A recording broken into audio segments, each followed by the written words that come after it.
písty. Klíč k procesu vnitřního spalování pohánějícího motory. Písty je zátka, která klouže nahoru a dolů uvnitř každého válce a stlačuje plyn se vzduchem vznícený od zapalovací svíčky. Výsledná energie otáčí klikovou hřídelí, no a pohání motor.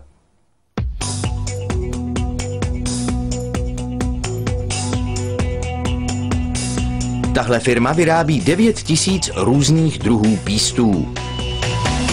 Pro všechny motory, od dirt bikeů až po auta. Píst se rodí jako 3 metry dlouhá hliníková tyč. Hliník je ideální kov, protože je lehký, odolný vůči rzi a snadno se řeže. Pilový kotouč nařeže tyče na špalíky. Jejich délka se může lišit podle nastavení podavače, který tyče posouvá v různých intervalech. Tenhle píst vyžaduje 7 cm špalíky. Továrna recykluje přebytečné hliníkové odřezky.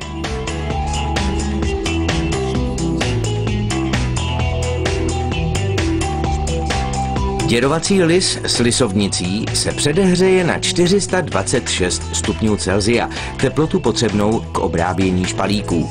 Poté jsou špalíky přemístěny do pece o stejné teplotě. Lis s pomocí tlaku o velikosti 2000 tun vytvaruje píst do prvotní podoby. Zhruba každý 10. výkovek je ponořen do vody a zkontrolován.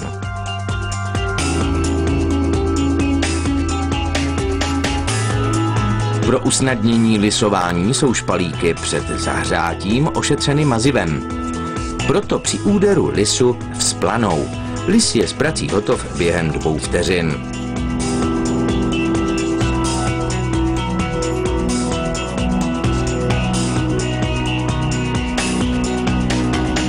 Dělníci výkovky rozžhaví ještě 2krát. Poprvé na velmi vysokou teplotu, aby kov zesílil, podruhé na nižší teplotu, aby získal stálost.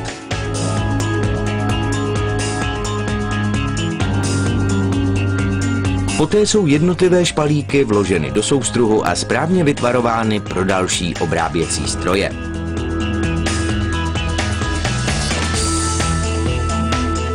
Malé dírky umožňují protékání oleje a mazání válce za provozu pístu. Další soustruh zmenší průměr výkovku o 3 mm. Ten samý stroj pak vyřízne 3 drážky, 2 pro těsnící kroužky a 1 pro stírací pístní kroužek. Kroužky pomáhají pístu klouzat a působí jako neprodyšný uzávěr. Tenhle otvor je pro pístní čep, který spojuje píst s ojnicí. Fréza poté seřízne kovový píst ze 2 stran až o 2 cm, aby se snížila jeho celková hmotnost. Bílá kapalina je mazivo chladící místo řezání.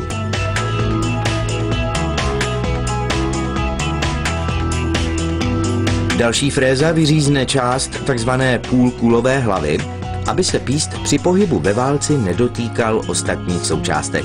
Píst musí mít přesný tvar a velikost. Některé písty v běžícím motoru kmitají nahoru a dolů až 6000krát za minutu.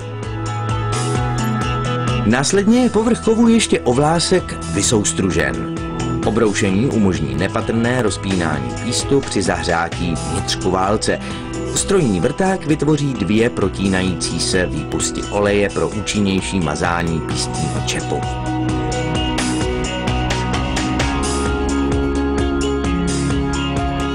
Další stroj nyní vyryje výrobní údaje.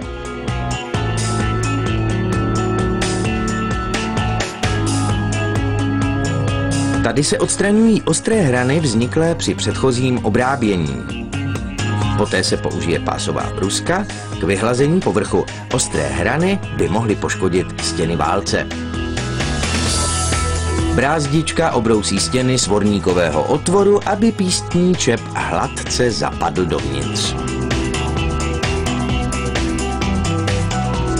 Jakmile je broušení u konce, vysokotlaké trysky opláchnou písty horkou deionizovací vodou. Při čištění jsou odstraněny veškeré stopy po mazivu a oleji. Po vysušení stříkací pistolí jsou písty připraveny běhat nahoru a dolů.